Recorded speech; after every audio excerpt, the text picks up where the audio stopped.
Make sure you guys hit the subscribe button if you guys are enjoying the content that we're throwing up. And make sure you guys hit the like button if you enjoy the video. And yeah, let's begin.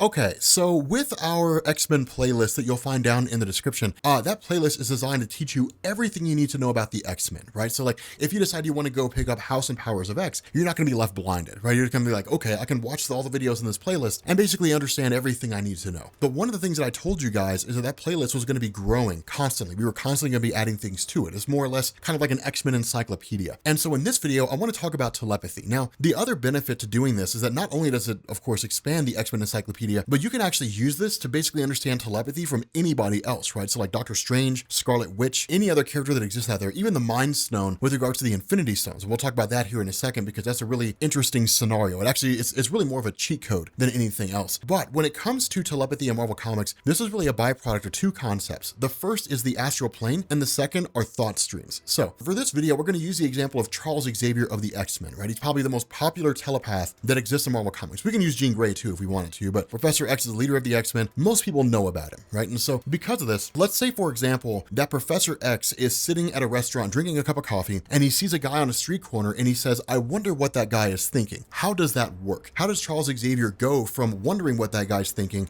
to knowing what that guy's thinking? Okay, so let's imagine that all these various people out there, everybody around the world has these kind of misty streams that lead out of their brain up to a portal about 10 feet above their heads, and then they just kind of go into that portal. That portal leads to a place called the astral plane. And the astral plane is a dimension that exists out there, and every single universe has its own version of the astral plane. But the astral plane is a dimension that exists out there that basically houses what's called ectoplasm. Now, ectoplasm, as it exists in Marvel Comics, I mean, I can't really speak to how it's portrayed in the real world, but in terms of Marvel Comics, ectoplasm is more or less kind of like a gelatinous sort of substance, right? So if you could physically go into the astral plane and then you saw a rock, you would try to touch the rock, pass your hand through it, and it would almost be kind of like gelatinous or a little bit misty, but not truly solid, right? Not like your desk or like somebody's hand or something like that. And so inside this astral plane are the conscious and subconscious thoughts of all beings in existence across the universe, right? Like every single being that can have a conscious thought or a subconscious thought that's essentially sentient or even non-sentient will be able to access the astral plane, right? That's basically how that works. Now, their thoughts simply radiate in there. Telepaths are aware of the astral plane. For the average person walking around, they don't know about it, right? They have no idea what it is. They don't even see that stream of thoughts coming out of their head. They walk around and see the world the exact same way you do. But for Charles Xavier, while he doesn't really see the mind streams coming out of their head, what he can do is he can basically read what's going on in the astral plane. Now, how a person accesses this and what impact the astral plane has on them is really relative to how developed their powers are. Like if we say Charles Xavier first developed his telepathy, when that first happened, he started hearing a whole bunch of different thoughts at the same time and he couldn't really control it. Why? Because of the fact that when his mind was accessing the astral plane, he couldn't discern between different people's thoughts. He couldn't basically say, I only want to hear this one guy's thoughts. I don't want to hear everybody's. I only want to hear that one guy. His brain couldn't do that because he didn't know how. Instead, he had basically opened his mind to the astral plane when his telepathy activated, and the result was that all these thoughts came pouring in. And so when a person has telepathy, their mind is always open to the astral plane. They can never close it off. They can never shut off their mind to the astral plane. That's part of their powers, right? So it's like if Cyclops could never close his eyes, right? I mean, that's really how that works. His optic beams would just emanate forever because this energy from a different dimension in terms of Cyclops' concussive blasts. And so a person with telepathy, their mind's always open to the astral plane. The idea of learning how to use their telepathy is basically being able to discern between different things in the astral plane. To go in there and say, I only want to hear the thoughts of this guy on the street corner, not everybody in the entire city. That's where the hard work comes from. That's why it is when Jean Grey first developed her powers, she couldn't control them. Charles Xavier basically put a mental block, which is to say he put a block between her mind and the astral plane, as opposed to just shutting her mind off to the astral plane. It can't be done. And so here's the question. If Charles Xavier wants to make that guy think something, how does he do that? Okay, so let's say this guy on the street corner is thinking, I wonder what it's like to be a dog. What would happen is Charles Xavier's mind and being open to the astral plane, his mind would basically read through and it would isolate that guy's thought pattern, right? That guy's thought stream as it's radiating into the astral plane. Charles Xavier would find it, locate it, and then he would read it. And he would say, okay, so this guy's thought stream says he wants to know what it's like to be a dog. All right, that's how Charles Xavier picks up on it. Now the question becomes, what if Charles Xavier wanted to make that guy believe he was a dog, right? That guy says, I wonder what it's like to be a dog. And Xavier says, okay, let's make that happen. How does that work? What would happen is Charles Xavier, his own command, believe you're a dog, would leave his brain, travel into the astral plane and down the thought stream of that guy, right? I mean, a way out is a way in. So if he has thoughts leaving his brain, it makes sense you can have have thoughts enter his brain. And so Charles Xavier's thoughts would go down that thought stream that guy has, it would enter into his mind, and it would dominate all other thoughts, and his sole belief would be that he's a dog. He would believe it wholeheartedly. That's how Charles Xavier's telepathy works. Now, here's the question. Do all forms of telepathy work that way? No. And the reason why is because they're not powerful enough, right? Like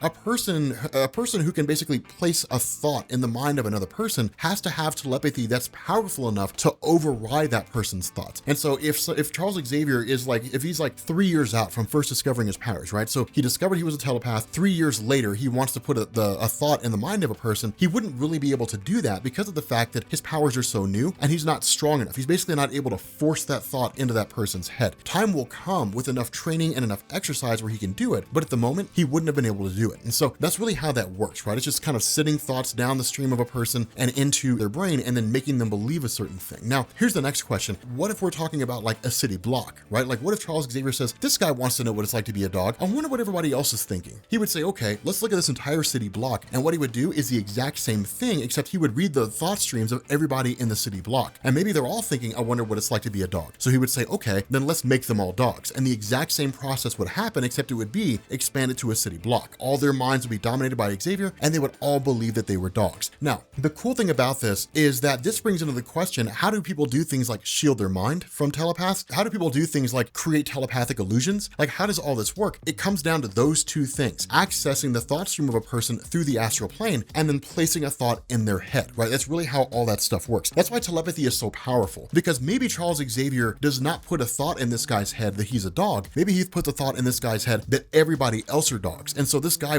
his brain believes that everybody else are dogs, right? Because whatever the brain controls, he controls. The brain controls the five senses. And so he can basically make this guy believe everything, right? So he can say, this guy wants to know what it's like to be a dog. I'm going to deny him that, but I am going to make him believe that everybody in the city of Manhattan are dogs. And so sending that command into his head, the command would be, everyone around you are dogs. And so when he walks around, he walks up to a person, his sense of sight sees a dog. His sense of smell smells a dog. His sense of hearing hears that dog bark, so on and so forth. His brain truly believes that because its brain doesn't know that it's been told that. Its brain just believes that that's true because in all reality, he's been commanded by that. Now, this also begs the question of doing things like creating psychic shields, right? I mean, we talked about that with regards to Jean Grey, that it's more or less creating a wall between the astral plane and a person's telepathy. It more or less artificially cuts them off from like all the voices that would be there or being able to access any other voice. Now, this is when you start getting into the hierarchy of telepaths, right? Like a person who's a sufficiently powerful telepath can actually shut off the telepathic abilities of someone else, right? So like with the case of Professor X and Jean Grey, because she was much weaker than Charles Xavier was, and because of the fact that he knew her telepathy was overwhelming her, what he did is he created a block. So she basically couldn't access her telepathy. But if it's someone like a villain, someone like Strife, the evil clone of Cable from the future, who in turn faces off against some weaker telepath that's out there, in turn, he could do the exact same thing. He could actually shut off their powers. And depending on what it is that he wants them to do, he could actually do things like there was a story where he fought Hope Summers, who was a mutant that could copy the powers of everybody else. But because of the fact that she wasn't really familiar with telepathy, I mean, she was, but she wasn't nearly as adept as Strife was. Strife basically used the thought stream in the astral plane to essentially send a thought into Hope Summers' head, take my powers, like absorb my powers, and then travel to the X-Men and explode like a bomb. And that's what she did, right? I mean, she didn't kill them all, but that's exactly what she did. This is exactly how that works, right? This is how these various things happen. If an individual has an X gene in their body and that X gene has not been activated, right? So say Charles Xavier is sitting on that street corner and he uses telepathy and he basically takes control of the guy's brain and analyzes his body and realizes that he has like telekinesis that just simply hasn't activated yet. Then what Charles Xavier can do is he can dominate the brain and say, activate the X gene for telekinesis, and the guy's got telekinetic powers. Telepathy is a very strong power. There are telepaths out there who are powerful enough to dominate the minds of everybody on Earth. There are telepaths out there that are powerful enough to dominate the wills of like a person who's a reality warper, right? Like Franklin Richards as a little kid, when he was really young and his powers weren't really developed yet, a person who was powerful enough, a sufficiently powerful telepath, say for example, Strife, could show up and then dominate the mind of Franklin Richards. And Franklin Richards wouldn't really know how to counteract that because he wasn't really adept enough with his powers in order to beat him off. Using something like that, Strife could in turn say, okay, so like Franklin Richards has reality warping powers. I'm going to make him my weapon. So he's going to dominate the mind of Franklin Richards and say, now I'm going to control your powers, right? I mean, it depends on how it is that you want to do it, usually mind domination does not work for the long term. That's the reason why during the Onslaught saga, Onslaught actually appeared to Franklin Richards as a friend, as opposed to just like dominating his mind, right? Because with somebody like Franklin as a kid with reality warping powers, his abilities are very, very spontaneous, and you never really know what's going to happen. Telepathy